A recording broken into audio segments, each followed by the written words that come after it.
Hello students, કેમ છો વિદ્યાર્થી મિત્રો? લાસ્ટ લેક્ચરની અંદર આપણે ચેપ્ટર 5 સપુષ્પી વનસ્પતિની બાહ્યાકાર વિદ્યામાં પ્રકાંડ વિશે સમજ્યા. પ્રકાંડની અંદર આપણે છેલ્લે જે પોઈન્ટની વાત કરી એ છે પ્રકાંડના રૂપાંતરણો, એટલે કે પ્રકાંડના વિશિષ્ટ કાર્યો માટેના રૂપાંતરણો. હવે એની અંદર આપણે 4 પ્રકાર સમજ્યા. એક હતું ખોરાક સંગ્રહ, બીજું આપણે જોયું રક્ષણ, ત્રીજો આપણે સમજ્યા આરોહણ, અને ચોથું આપણે જોયું છે પ્રકાશ સંશ્લેષણ માટેના રૂપાંતરણો.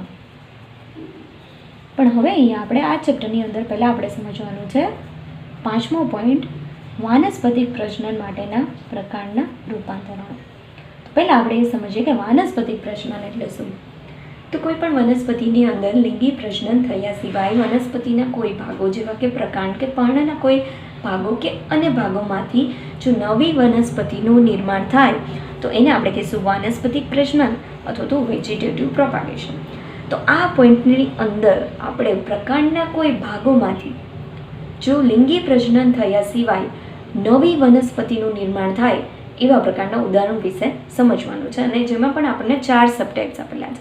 તો આગળના પોઈન્ટ કરતાં થોડોક ડિફિકલ્ટ પોઈન્ટ છે, તો ખાસ અહીંયા આપણે ફિગર ઉપરથી અહીંયા આપણે ઇઝીલી એને સમજવા માટેની ટ્રાય કરશું. તો મેં પહેલો પ્રકાર આપણે જોવાનો છે, એની અંદર એક્ઝામ્પલ છે ઘાસ અને સ્ટ્રોબેરી. એક એક્સ્ટ્રા એક્ઝામ્પલ આપણે યાદ રાખીએ. નીટ વિશે આપણે વાત કરતા હોય તો એન કરીને આપણે એને દર્શાવીએ છીએ. એક એક્સ્ટ્રા એક્ઝામ્પલ છે ઓક્ઝેલિસ. તો આવા પ્રકારની વનસ્પતિની અંદર જે ભૂગર્ભીય પ્રકાંડ છે, આપણે પ્રકાંડના પણ પ્રકારો વિશે વાત કરેલી, ભૂગર્ભીય પ્રકાંડ અને હવાઈ પ્રકાંડ. તો જે ભૂગર્ભીય પ્રકાંડ છે એક સમક્ષિતિજ રીતે કોઈ પણ દિશામાં નવા પ્રદેશ તરફ આગળ વધશે અને હવે એ જગ્યાએ નવા છોડનું નિર્માણ થશે. તો હવે અહીંયા શું થાય છે કે જે ભૂગર્ભીય પ્રકાંડ છે, ખાસ અહીંયા ભૂગર્ભીય પ્રકાંડ આપણે શબ્દ યાદ રાખવાનો છે, એ ભૂગર્ભીય પ્રકાંડ નવા પ્રદેશો તરફ વિકાસ પામે અને જ્યારે હવે જૂના ભાગો મૃત થઈ જશે, મૃત થતાં તે જૂના છોડથી હવે જે નવો છોડ છે એ કેવો થઈ જશે? સેપરેટ થઈ જશે, અલગ થઈ જશે. જૂના ભાગો મૃત થતાં જૂના છોડથી અલગ નવા છોડનો વિકાસ થશે. અને જો આપણે એક એક્સ્ટ્રા ઇન્ફોર્મેશન જોઈએ તો આવા પ્રકારનું જે વાનસ્પતિક પ્રજનન છે જેને ભૂસ્તારી તરીકે પણ ઓળખાય છે. આપણે ઘણીવાર એવું જોયેલું હશે કે કોઈ પ્રદેશની અંદર જો ઘાસ વાવવામાં આવેલું હોય તો થોડા સમયગાળા પછી જ એ આખા પ્રદેશની અંદર દરેક જગ્યાએ આપણને ઘાસની લોન પથરાયેલી જોવા મળશે, બરાબર. તો દરેક દિશામાં અહીંયા ભૂસારી પ્રકારે વાનસ્પતિક પ્રજનન થઈ શકે છે. અને ખાસ આપણે સમજવાનું છે કે અહીંયા જે ભૂગર્ભીય પ્રકાંડ અથવા તો જે પાર્શ્વીય શાખા નીકળે છે કેવી હશે? જમીન ઉપર, એને ક્ષમક્ષિતિજ હશે. ક્લિયર? અને અહીંયા જે આખું ડિસ્ટન્સ છે એને આપણે એક આંતરગાંઠ પણ કહી શકીએ. એક આંતરગાંઠ અથવા તો એક આંતરગાંઠ ન પણ હોય કે એક આંતરગાંઠમાંથી કદાચ છોડનો વિકાસ ન થાય ને બીજી આંતરગાંઠમાંથી પણ છોડનો વિકાસ થઈ શકે, અને દરેક દિશામાં આવા પ્રકારનું પ્રજનન થઈ શકે છે. નેક્સ્ટ આપણે જોઈએ છે ભૂસ્તારિકા. એની અંદર એક્ઝામ્પલ છે જલીય વનસ્પતિ. હવે ખાસ જે આપણે આગળનો પોઈન્ટ સમજ્યા એવા પ્રકારનું જ અહીંયા વાનસ્પતિક પ્રજનન થવાનું છે, પણ અહીંયા ખાલી ડિફરન્સ એ છે કે અહીંયા જલીય પ્રકારની વનસ્પતિ હશે. એક્ઝામ્પલ છે જળકુંભી અને જળ શૃંખલા. જળકુંભીને આપણે કહી શકીએ પિસ્ટિયા, જળ શૃંખલા હશે આઇકોનિયા. હવે ફિગર ઉપરથી સમજીએ તો આવી રીતે કોઈ જલીય વનસ્પતિ હશે તો પાણીની અંદર જ જે પાર્શ્વીય શાખા છે એ વિકાસ પામે છે અને તે જગ્યાએ કોઈ નવી વનસ્પતિનું નિર્માણ થશે. તો ખાસ અહીંયા જો વિશેષતા આપણે સમજવી હોય તો જે પાર્શ્વીય શાખા અહીંયા નીકળે છે એ પાર્શ્વીય શાખા ટૂંકી આંતરગાંઠ ધરાવે છે. એટલે કે અહીંયા આપણે વાત કરીએ, ધારો કે આપણે આવા પ્રકારના જલીય વનસ્પતિ જોતા હોય તો એકબીજાથી એકદમ નજીક એ ઉગેલી હશે, કારણ કે ટૂંકી આંતરગાંઠ ધરાવે છે. એકદમ બાજુમાં નવી વનસ્પતિનો વિકાસ થશે. એકદમ ટૂંકી આંતરગાંઠ ધરાવે છે અને ગાંઠના ભાગેથી ગુલાબવત પણ રોઝેટ લાઇક સ્ટ્રક્ચર અને મૂળનો ગુચ્છો જોવા મળે છે. ગુલાબવત પર્ણો એટલે શું? એક નવો શબ્દ અહીંયા આપણી પાસે આવે છે, બરાબર. તો ઘણીવાર તમે એવું જોયેલું હશે કે અમુક પર્ણો જે છે એ આવી રીતે એક પછી એક લેયરમાં ગોળાકાર એની ગોઠવણી હશે. આપણે વાત કરીએ, એક લેયર હોય વળી પાછું ગોળાકાર રીતે બીજું લેયરમાં પર્ણો ઉગેલા હોય. તો આવી રીતે જે ગોળાકાર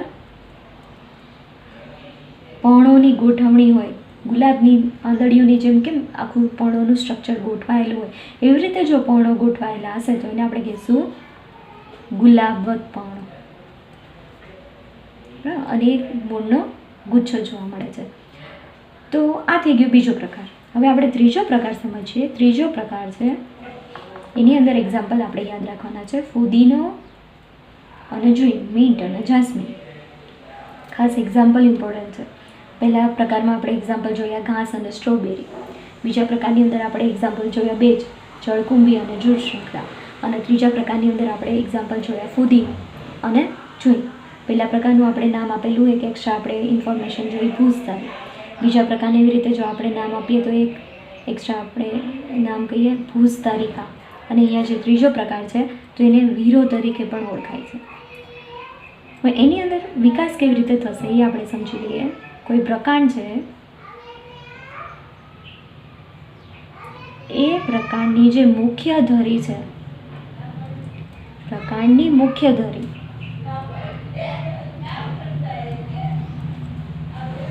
એના તળ ભાગેથી, એટલે જે નીચેનો ભાગ છે એના તળ ભાગેથી પાર્શ્વીય શાખાનો હવાઈ વિકાસ થશે.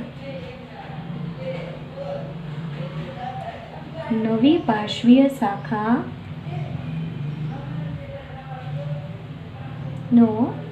હવાઈ વિકાસ થયા પછી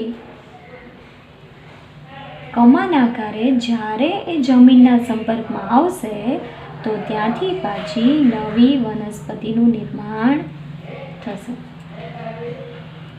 કમાન આકારે વિકાસ પછી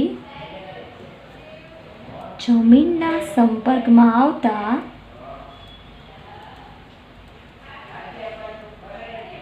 નવો છોડ બને. તો આપણે ફિગર ઉપરથી સમજ્યા ને, બરાબર. તો અહીંયા અલગ વસ્તુ શું છે કે અહીંયા ખાસ આપણે સમજવાનું છે કે નવી પાર્શ્વીય શાખા છે એનો હવામાં વિકાસ થશે. કમાન આકારે જ્યારે હવે શાખા છે જમીનના સંપર્કમાં આવે તો ત્યાંથી નવા છોડનો વિકાસ થઈ જશે.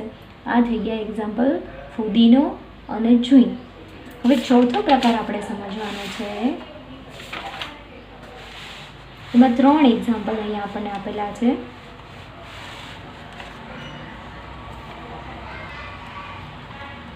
કેળા, અનાનસ અને ગુલદાઉદી. 3 એક્ઝામ્પલ યાદ રાખવાના છે. કેળા, અનાનસ અને ગુલદાઉદી. તમે કોઈ પણ શોર્ટ કી બનાવીને અહીંયા યાદ રાખી શકો. હવે એની અંદર કેવા પ્રકારે વિકાસ થાય છે, બરાબર. આગળના બધા જે પ્રકાર છે એના કરતાં થોડુંક ડિફરન્ટ આપણે વાત કરીએ કે આ પ્રકાર છે, અહીંયા મૂળ હશે. તો જે નવી પાર્શ્વીય શાખા છે એનો જમીનની અંદર વિકાસ થશે. સમજ્યા? જે મુખ્ય પ્રકાર છે એના તલ ભાગેથી જ પાર્શ્વીય શાખાનો વિકાસ થશે. પાર્શ્વીય શાખા મુખ્ય પ્રકારના તલ ભાગેથી નીકળે છે, પણ એ જે પાર્શ્વીય શાખા છે એનો વિકાસ ક્યાં થશે? તો કે જમીનની અંદર આડી વિકાસ પામે અને ત્રાંસી થઈ જમીનની બહાર આવે ત્યારે પ્રરોહ બને અને નવો છોડ બને. તો આ થઈ ગયો ત્રીજો પ્રકાર કે જ્યારે જમીનની અંદર આવી રીતે આડી વિકાસ પામે અને એમાંથી પાછો નવો પ્રરોહ અથવા તો નવા છોડનું નિર્માણ થઈ જશે. બરાબર, તો આપણે 4 પ્રકાર અહીંયા સમજ્યા. ચારે 4 પ્રકારની અંદર ખાસ એક્ઝામ્પલ આપણે યાદ રાખવાના છે. પહેલાંની અંદર આપણે જે એક્ઝામ્પલ જોયા કયા હતા? ઘાસ અને સ્ટ્રોબેરી. બીજાની અંદર આપણે જોયા જળકુંભી અને જળ શૃંખલા. ત્રીજાની અંદર એક્ઝામ્પલ જોયા ફુદીનો અને જુઈ. અને ચોથાની અંદર એક્ઝામ્પલ કેળા, અનાનસ અને ગુલદાવરી. બરાબર, 3 પ્રકારની અંદર 2 એક્ઝામ્પલ હતા અને ચોથા પ્રકારની અંદર 3 એક્ઝામ્પલ છે. તો એક્ઝામ્પલ જે છે એ આ પોઈન્ટની અંદર મોસ્ટ આઈએમપી ગણી શક્યા. હવે ખાસ અહીંયા ડિફરન્સ જો આપણે સમજ્યા તો જે 4 પ્રકાર હતા એની અંદર પહેલા પ્રકારમાં જમીનને ક્ષમક્ષેતિજ નવી શાખા વિકસતી હતી. બીજાની અંદર એવી જ રીતે વિકાસ થતો હતો નવી વનસ્પતિ, પણ પાણીની અંદર જલીય વનસ્પતિની અંદર આવો વિકાસ જોવા મળતો હતો. ત્રીજાની અંદર આપણે જોયું કે જમીનની બહાર હવાઈ વિકાસ થતો હતો. જ્યારે જમીનના સંપર્કમાં આવે તો એમાંથી છોડ બનતો હતો. અને ચોથા પ્રકારની અંદર આપણે શું સમજ્યા કે જે નવી પાર્શ્વીય શાખા છે જમીનની અંદર આડી વિકાસ પામતી હતી અને જ્યારે જમીનની બહાર નીકળે ત્યારે એમાંથી નવો છોડ બને છે. તો 4ની અંદર થોડાક અહીંયા આપણે ડિફરન્સ ગણી શકીએ, પણ આ બધા જ પ્રકારના વાનસ્પતિક પ્રજનન માટેના રૂપાંતરણો ગણી શકાય. હવે એક એક્સ્ટ્રા ઇન્ફોર્મેશન અહીંયા આપણે સમજવાની છે જે નીટ માટે આપણે ગણી શકીએ. તો એ છે ખોરાક સંગ્રહ અને વાનસ્પતિક પ્રજનન માટે રૂપાંતરણ. એમાં 2 એક્સ્ટ્રા એક્ઝામ્પલ આપેલા છે. એક છે કનક અને બીજું હશે રામબાણ. કનકની અંદર જે કક્ષકલિકા છે અને રામબાણની અંદર પુષ્પકલિકા છે એ માસલ અને દળદાર બને છે. એ ખોરાક સંગ્રહ પણ કરે છે અને સાથે સાથે જ્યારે આવી કોઈ પુષ્પ કે કક્ષકલિકા છે જેને આપણે કહીશું પ્રકલિકા તરીકે પણ તે ઓળખાય છે, તો આવી પ્રકલિકા જ્યારે વનસ્પતિથી છૂટી પડશે તો ત્યારે તેમાંથી નવા છોડનું નિર્માણ થશે. તો એક એક્સ્ટ્રા એક્ઝામ્પલ આપણે યાદ રાખ્યું. તો હવે જે પ્રકારના રૂપાંતરણો છે એનું તમે એક આખું ચાર્ટ જેવું બનાવીને પણ એને તમે યાદ રાખી શકો. તો અહીંયા પણ મેં આવી રીતે ચાર્ટ બનાવેલો છે. તો આવી રીતે કોઈ તમે ચાર્ટ બનાવીને એના બધા જ એક્ઝામ્પલ જે છે એ એકસાથે યાદ રાખી શકો. બરાબર, તો એક્ઝામ્પલ જે છે એ એમસીક્યુ માટે મોસ્ટ આઈએમપી છે. આટલી ઇન્ફોર્મેશન તો તમારે ખાસ યાદ રાખવાની છે. ક્લિયર? તો એ જે પ્રકારનો પોઈન્ટ છે એ વનસ્પતિના જે મુખ્ય ભાગો છે એમાં મૂળ અને પ્રકાંડ વિશે આપણે જોયું. હવે આપણે જે ત્રીજી રચના છે એના વિશે સમજવાનું છે એ છે પર્ણ. તો સૌથી પહેલાં આપણે વ્યાખ્યા જોઈએ. પ્રકાંડ ઉપરથી ઉદ્ભવતી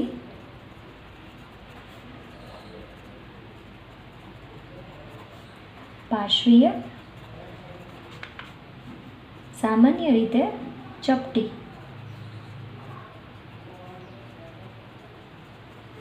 રચનાને પર્ણ કહે છે. પાર્શ્વી એટલે સાઈડમાં ઉગશે અને મોટાભાગે એ રચના કેવી હશે? ચપટી હશે. એને કહેવાય છે પર્ણ. હવે ખાસિયત તો આપણને ખબર જ છે કે તે હરિદ્રવ્ય ધરાવે છે એટલે પ્રકાશ સંશ્લેષણનું કાર્ય કોના દ્વારા થશે? પર્ણ દ્વારા થશે. હવે એનો વિકાસ ક્યાંથી થાય છે તો એ પણ આપણને ખ્યાલ છે. વિકાસ થાય છે પ્રકાંડની ગાંઠના ભાગેથી.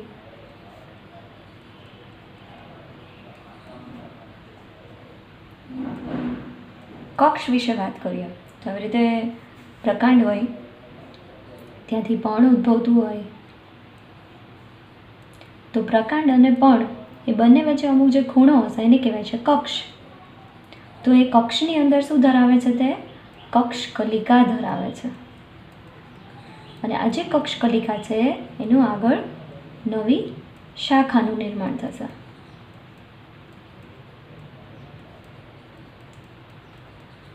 હવે એનું નિર્માણ શેમાંથી થાય છે? પ્રરોની અગ્રીય વર્ધનશીલ પ્રદેશમાંથી.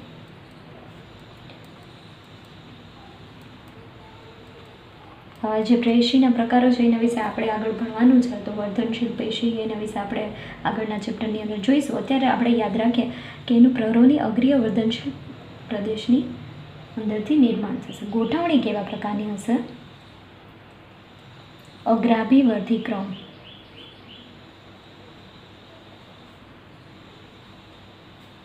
એટલે કે પ્રકારની અંદર પહેલાં નીચેના ભાગ તરફ પર્ણનું નિર્માણ થશે, પછી ઉપરના ભાગો તરફ નિર્માણ થશે.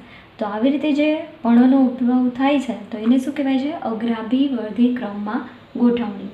તો ગોઠવણીનો પ્રકાર પણ અહીં આપણે યાદ રાખીશું. મુખ્ય કાર્ય આપણને ખ્યાલ જ છે, પ્રકાશ સંશ્લેષણ માટે મહત્વનું અંગ. તેવું જો તમને MCQમાં પૂછાય, પ્રકાશ સંશ્લેષણ માટેનું વનસ્પતિનું મહત્વનું અંગ કયું છે? પર્ણ છે, કારણ કે તે હરિતકણ ધરાવે છે. હવે પર્ણની અંદર કયા ભાગો છે અને પર્ણની રચના વિશે જો આપણે સમજવું હોય તો અહીંયા એક ફિગર ઉપરથી આપણે સમજીએ. હવે મુખ્ય પર્ણની અંદર 3 ભાગો હશે. પહેલું છે પર્ણતલ, પર્ણદંડ અને પર્ણફલક. તો આ કોઈ પ્રકાંડ છે, એના ઉપરથી પર્ણનો ઉદ્ભવ થયેલો છે. તો પહેલાં તો આપણે સમજીએ કે પ્રકાંડના કયા ભાગમાંથી પર્ણનો ઉદ્ભવ થાય છે. તો એ ભાગને કહેવાય છે આપણે ગાંઠ. ગાંઠના ભાગેથી પર્ણનો ઉદ્ભવ થશે. હવે પ્રકાંડ અને પર્ણ જે ભાગે જોડાયેલું હશે એ ભાગને કહેવાય છે પર્ણતલ. બરાબર, અહીંયા આ ભાગ શું દર્શાવે છે? પર્ણતલ દર્શાવે છે. હવે આ પર્ણતલ ઉપરથી 2 નાના એવા પર્ણો સર્જાયેલા હશે, પર્ણ જેવી રચના સર્જાયેલી હશે, એ પર્ણિકાને કહેવાય છે ઉપપર્ણો. અને એના પછી જે આ મોટો એક ચપટો પ્રદેશ છે એને કહેવાય છે પર્ણફલક. તો મુખ્ય ભાગ કયો છે અહીંયા? પર્ણફલકનો. અને પર્ણફલક અને પર્ણતલ એ બંને વચ્ચેની જોડતી એક એવી દંડ જેવી રચના છે જેને કહેવાય છે પર્ણદંડ. તો પ્રકાંડ અને પર્ણ જ્યાં જોડાયેલું છે તો આ ભાગને આપણે કહીશું પર્ણતલ. પર્ણતલમાં 2 પર્ણિકાઓ જેવી રચના છે જેને આપણે કહીશું ઉપપર્ણો. આ આખો પ્રદેશ છે એને આપણે કહીશું પર્ણફલક. અને પર્ણફલક અને પર્ણતલ એ બંનેનું જોડાણ જે દંડ જેવી રચના વડે થશે એને આપણે કહીશું પર્ણદંડ. અને પ્રકાંડ અને પર્ણની વચ્ચે જે કોણ સર્જાયેલો છે એને કહીશું કક્ષ. અને કક્ષની અંદર હશે કક્ષકલિકા. બરાબર, તો એક પછી એક જે દરેક પાર્ટ છે એના વિશે હવે આપણે આગળ વાત કરીએ. સૌથી પહેલાં આપણે વાત કરીએ પર્ણતલ વિશે. તો આગળ પણ જેમ આપણે આકૃતિમાં જોયું એમ પર્ણ તેના દ્વારા પ્રકાંડ સાથે જોડાય છે.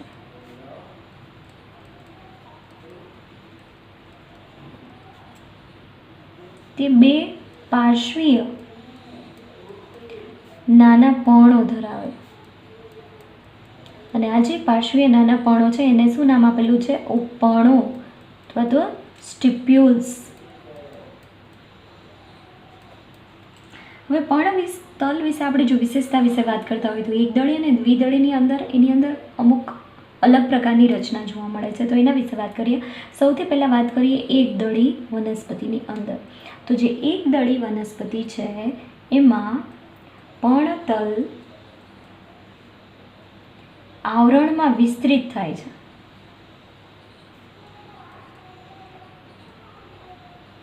અને પ્રકાંડને સંપૂર્ણ કે આંશિક રીતે આવરે છે. તો આપણે જો અહીંયા એક ફિગર ઉપરથી સમજીએ તો આપણે વાત કરીએ કે જે પર્ણ છે એમાં કોઈ આવી રીતે પર્ણતલનો ભાગ હોય અને એ પર્ણતલનો ભાગ છે, જો આ ફિગરની અંદર તમને દેખાય છે કે પર્ણતલનો ભાગ છે એ પ્રકાંડને આંશિક રીતે ઘેરતો હોય અથવા તો સંપૂર્ણ રીતે ઘેરીને ગોઠવાયેલો હોય, તો આવા પ્રકારની રચના પણ એકદળી વનસ્પતિની અંદર જોવા મળે છે, બરાબર. અને જો આપણે દ્વિદળીની જો વિશેષતા વિશે વાત કરતા હોય તો દ્વિદળી અથવા તો ખાસ કરીને જે સિમ્બી કુળની વનસ્પતિ છે, એ સિમ્બી કુળની કઠોળ વર્ગની વનસ્પતિમાં પર્ણતલ ફૂલીને મોટો બને છે અને જેને કહેવાય છે પિન્નાધાર. ખાસ આપણે અહીંયા શબ્દ એક યાદ રાખવાનો છે, નવો શબ્દ છે પિન્નાધાર. તો જે સિમ્બી કુળની અથવા તો દ્વિદળી વનસ્પતિ છે એમાં પર્ણતલ જે છે એનો ભાગ થોડો ફૂલીને મોટો બને છે અને જેને કહેવાય છે પિન્નાધાર. હવે જો ફિગર ઉપરથી આપણે સમજવું હોય તો અહીંયા ફિગર આપેલી છે અને ફિગરની અંદર જુઓ તમને અહીંયા જે પર્ણતલનો ભાગ છે એ થોડોક ઉપસેલો જોવા મળે છે, બરાબર. તો આ જે ઉપસેલો ભાગ છે એને કહેવાય છે પિન્નાધાર અથવા તો ઇંગ્લિશમાં એને કહેવાય છે પલ્વિનસ. એક દળીની અંદર આપણે શું જોયું હતું, આવી રીતે આંશિક રીતે ઘેરેલો અથવા તો સંપૂર્ણ રીતે ઘેરેલો ભાગ અને દ્વિદળીની અંદર આવી રીતે થોડોક ફૂલેલો એવો ભાગ. તો પર્ણતલની આવી એક દળી અને દ્વિદળીની અંદર વિશેષતા જોવા મળે છે. તો આપણે પર્ણતલ વિશે અહીંયા વાત કરી, એક દળી અને દ્વિદળીની અંદર કયા પ્રકારની રચના જોવા મળે છે એના વિશે. હવે આપણે આગળ વાત કરીએ પર્ણદંડ વિશે.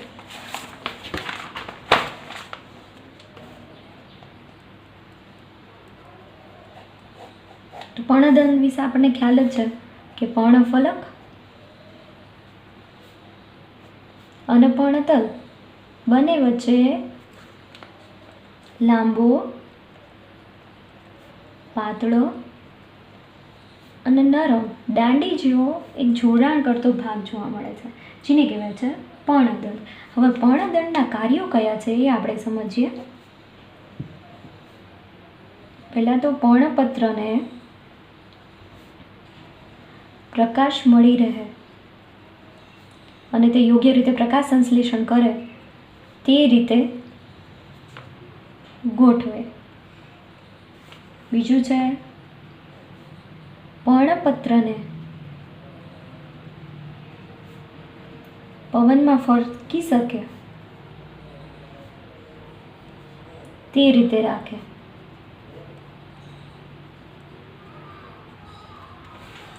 અને ત્રીજું છે અહીંયા પર્ણની સપાટીને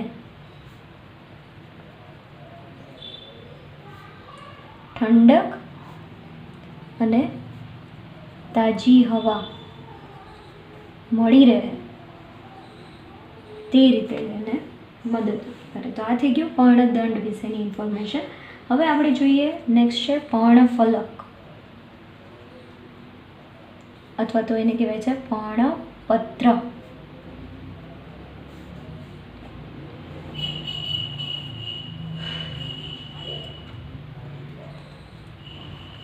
પર્ણફલક એટલે શું? લીલો હરિદ્રવ્ય ધરાવતો શીરાઓ અને શિરિકાઓ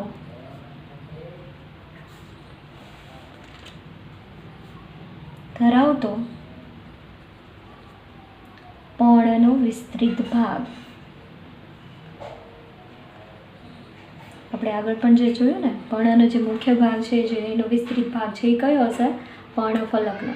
તે હરિદ્રવ્ય ધરાવે છે એટલે લીલો હશે. શીરાઓ આપણે પર્ણની અંદર જોયું હશે ને કે આવી રીતે પર્ણ હશે, એની અંદર તમે જુઓ તો આવી રીતે શીરાઓ જોવા મળે છે અને નાની નાની શીરાઓમાંથી નીકળતી શિરિકાઓ જોવા મળે છે. આપણે પણ જેમ સજીવોની અંદર પ્રાણીઓમાં જે રુધિરનું વહન કરવા માટે જે નળીઓ હશે, ધમની અને શીરાઓ, તેવી જ રીતે વનસ્પતિની અંદર પણ જે દ્રવ્યોની આપલે છે એની સાથે આ શીરાઓ સંકળાયેલી છે અને શીરાઓમાંથી જે નાની નાની નીકળતી હશે નળી જેવી રચના એને શિરિકા કહે છે.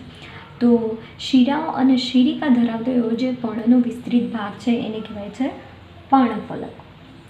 તો પર્ણફલક છે એની અંદર મુખ્ય શીરા અથવા તો મધ્ય શીરા વચ્ચેના ભાગે રહેલી હશે. હવે જો તમે ફિગરની અંદર જુઓ તો આવી રીતે કોઈ પર્ણની રચના હોય એની અંદર જે વચ્ચે રહેલી હશે એને શું કહેવાય છે? મુખ્ય શિરા, અથવા તો એને કહેવાય છે મધ્ય શિરા. અને એમાંથી જે શિરાઓ અને શિરિકાઓ નીકળતી હશે એના કાર્ય જો આપણે જોઈએ તો એના કાર્યો હશે પર્ણપત્રને દ્રઢતા આપે,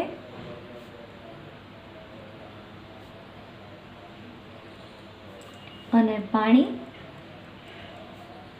દ્રવ્યો અને પોષક દ્રવ્યોનું વહન કરાવે. તો પર્ણફલકની અંદર આપણે સૌથી પહેલાં જોયું કે તે લીલો શિરા અને શિરિકા ધરાવતો વિસ્તૃત ભાગ છે. વચ્ચે જે શિરા હશે એને કહેવાય છે મધ્ય શિરા અથવા તો મુખ્ય શિરા. અને શિરાનું કાર્ય તો એક આખું એક પર્ણપત્રનું એક માળખું રચે છે, પર્ણને એકદમ દ્રઢતા આપે છે, અને સાથે સાથે પાણી, દ્રવ્યો અને પોષક દ્રવ્યોનું વહન કરાવે છે. તો આ થઈ ગયું પર્ણફલક. હવે આપણે આગળ વાત કરીએ શિરા વિન્યાસ. એટલે આજે આપણે શિરાઓની વાત કરીએ તો શિરાની જે ગોઠવણી છે એ પણ પર્ણોની અંદર અલગ અલગ પ્રકારની હશે, જેને કહેવાય છે શિરા વિન્યાસ. તો પહેલાં જોઈએ વ્યાખ્યા. પર્ણફલકમાં શિરાઓ અને શિરિકાઓની ગોઠવણી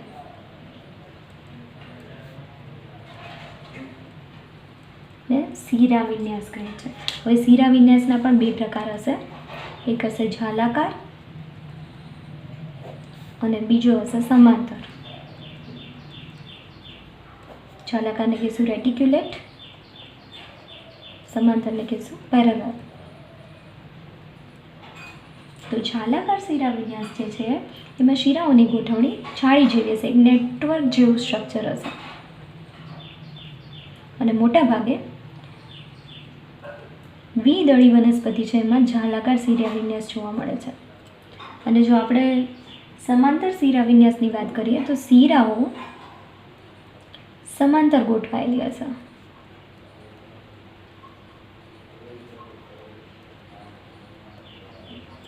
અને એકદળી વનસ્પતિની એ સમાંતર શિરા વિન્યાસ એ ખાસિયત. હવે આપણે જો ફિગર વાઇઝ સમજીએ તો આવી રીતે કોઈ પર્ણ હોય દ્વિદળી વનસ્પતિનું, એમાં આવું કોઈ ઝાડું જેવું રચના કે શિરિકાઓની ગોઠવણી થયેલી હોય જેને આપણે કહીશું ઝાલાકાર શિરા વિન્યાસ. અને એક દળી જે વનસ્પતિ છે એની જો ખાસિયતની વાત કરીએ તો આવી રીતે સમાંતરે શિરાઓ ગોઠવાયેલી, તો એને આપણે કહીશું સમાંતર શિરા વિન્યાસ. બરાબર. તો ઝાલાકાર શિરા વિન્યાસ દ્વિદળી વનસ્પતિમાં જોવા મળે છે, અને સમાંતર શિરા વિન્યાસ છે એ એક દળી વનસ્પતિની અંદર જોવા મળે છે. નેક્સ્ટ પોઈન્ટ જોઈએ પર્ણના પ્રકારો. પર્ણો બે પ્રકારના જોવા મળે છે સાદું પર્ણ, બીજું હશે સંયુક્ત પર્ણ, સિમ્પલ લીફ અને કમ્પાઉન્ડ લીફ. સંયુક્ત પર્ણ જે છે એના બીજા પણ બે પ્રકાર છે. એ હશે એક છે પીછાકાર સંયુક્ત પર્ણ અને બીજું છે પંજાકાર સંયુક્ત પર્ણ. તો સૌથી પહેલાં આપણે સમજીએ સાદું પર્ણ. સાદું પર્ણ એટલે જે પર્ણફલકનો ભાગ છે એ સંપૂર્ણ હોય, એટલે અખંડિત હોય, એમાં કોઈ છેદન ન થયેલું હોય. ધારો કે તમે એક પર્ણ જુઓ તો એની જે કિનારી છે એમાં છેદન ન હોય, એ આખે આખું સંપૂર્ણ હોય. અને કદાચ જો છેદન થયેલું હોય, છેદિત હોય, તો પણ છેદન છેક મધ્ય શિરા સુધી ન હોય. તે ન હોય. કેવી રીતે? તો એક ફિગર ઉપરથી સમજીએ કે આને આપણે કહીશું સાદું પર્ણ. સંપૂર્ણ છે, કોઈ છેદન નથી થયું. પણ ધારો કે પર્ણની અંદર છેદન થયેલું છે, પણ એ છેદન જે છે એ છેક મધ્ય શિરા સુધી ન હોવું જોઈએ. જેમ કે આમ પણ ચાલે, અથવા તો તમે બીજું એક્ઝામ્પલ અહીંયા કહો પર્ણનું, તો આવી રીતે કોઈ પર્ણ હોય તો પણ એને આપણે શું કહીશું? સાદું પર્ણ કહીશું. કારણ કે છેદન જે છે આ છેદન છેક મધ્ય શિરા સુધી થયેલું નથી. પણ એની જગ્યાએ તમે અહીંયા બીજું એક એક્ઝામ્પલ લો કે આવી રીતે કોઈ પર્ણ બની જશે, છેદન છેક મધ્ય શિરા સુધી થઈ જશે. તો હવે આને એક આપણે અલગથી એક પર્ણ ગણીશું. તો હવે આવા પર્ણને આપણે સાદું પર્ણ નહીં કહીએ. આજે આખું પર્ણ છે ને સંયુક્ત રીતે આપણે શું કહીશું? સંયુક્ત પર્ણ. તો આજે પર્ણને આપણે ઉદાહરણ જોયા, એને આપણે સાદું પર્ણ કહી શકીએ. એક સંપૂર્ણ છે અથવા તો અખંડિત છે. જ્યારે બીજા પર્ણની અંદર તમે ફિગરની અંદર જુઓ કે છેદન થયેલું છે, પણ છેદન જે છે એ છેક મધ્ય શિરા સુધી વિસ્તરેલું નથી. તો આવા પર્ણને આપણે કેવું કહીશું? સાદું પર્ણ. બરાબર. પણ જો છેદન છેક મધ્ય શિરા સુધી થયેલું હોય તો એવા પર્ણને આપણે કહીશું સંયુક્ત પર્ણ. તો હવે સંયુક્ત પર્ણ વિશે વાત કરીએ.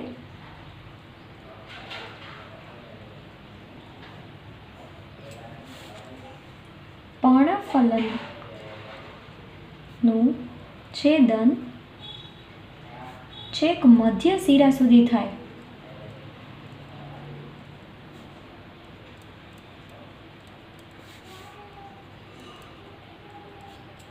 અને તે પર્ણફલકને ઘણી પર્ણિકામાં રૂપાંતરિત કરે.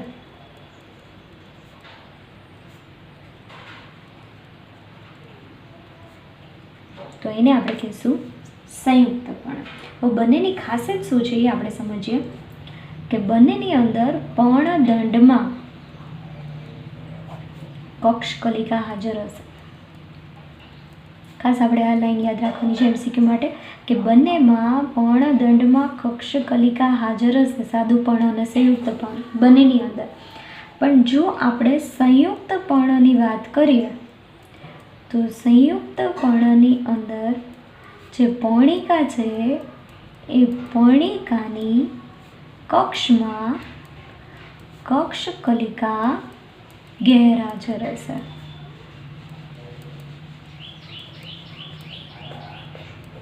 હવે અહીંયા આપણે જો એક્ઝામ્પલ આપીએ કે આ કોઈ સાદું પર્ણ છે તો એનો જે પર્ણદંડ છે એની કક્ષમાં કક્ષકલિકા હાજર હશે. પણ જો આપણે એની જગ્યાએ બીજું એક્ઝામ્પલ લઈએ કે આ કોઈ સંયુક્ત પર્ણ છે, બરાબર, તો સંયુક્ત પર્ણ છે એનું જે પર્ણદંડ છે એમાં કક્ષકલિકા હાજર હશે, પણ સંયુક્ત પર્ણની અંદર જે પર્ણિકા છે એ પર્ણિકાની કક્ષમાં કક્ષકલિકા હોતી નથી.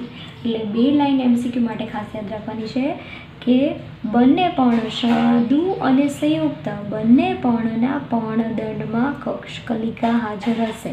અહીંયા પણ સાદા પર્ણમાં અને અહીંયા સંયુક્ત પર્ણની અંદર પણ જે સંયુક્ત પર્ણ છે એની જે પર્ણિકા છે એની કક્ષમાં કક્ષકલિકા કેવી હશે? ગેરહાજર હશે. હવે જે આપણે વાત કરેલી કે સંયુક્ત પર્ણ જે છે એના બે પ્રકાર હતા, પીછાકાર અને પંજાકાર. તો એ આપણે સમજીએ કે સંયુક્ત પર્ણ જે છે એના પણ બે પ્રકારો હશે. એક પ્રકાર હશે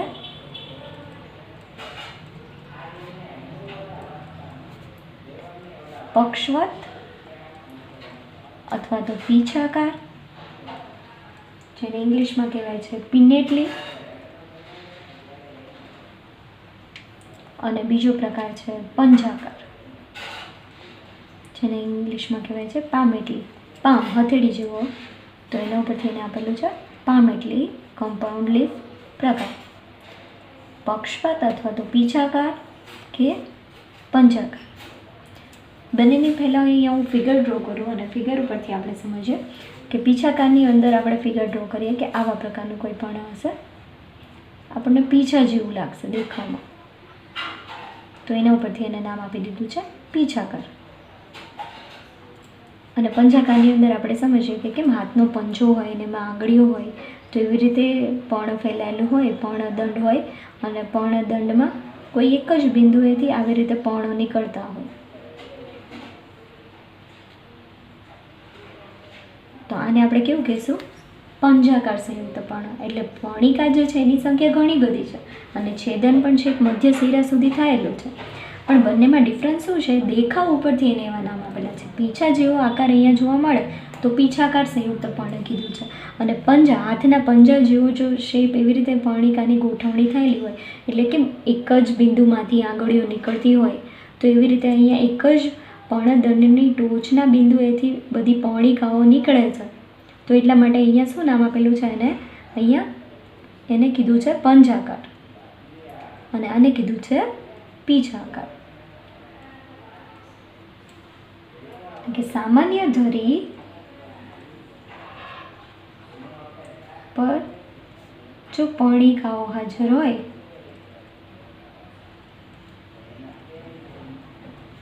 ઘણી પર્ણિકાઓ હાજર હોય તો એને આપણે કહીશું પીછાકાર. એક સામાન્ય ધરી છે અને એના ઉપર પર્ણિકાઓની હાજરી છે. અને અહીંયા જે આ પત્રાક્ષ છે એ શેને દર્શાવે છે? તો કે આ જે પત્રાક્ષ છે એ પર્ણની મધ્ય શિરાને દર્શાવે છે. પર્ણની મધ્ય શિરાને દર્શાવે છે. અને પંજાકારમાં જો આપણે વાત કરીએ તો પર્ણિકાઓ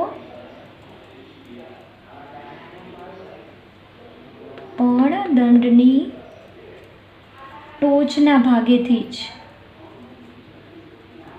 એટલે કોઈ એક જ સામાન્ય બિંદુએથી જ જોડાયેલ હોય. અને પીછાકાર જે છે એનું એક્ઝામ્પલમાં આપેલું છે લીમડો અને પંજાકાર છે એના એક્ઝામ્પલની અંદર હશે સીમળો, જેને કહેવાય છે એનું ઇંગ્લિશ નેમ છે સિલ્ક કોટન. તો એક્ઝામ્પલ ખાસ આપણે યાદ રાખવાના છે કે સંયુક્ત પર્ણની અંદર જે પીછાકાર છે એની અંદર એક્ઝામ્પલ હશે લીમડો અને જે પંજાકાર છે એની અંદર એક્ઝામ્પલ હશે સીમળો અથવા તો સિલ્ક કોટન.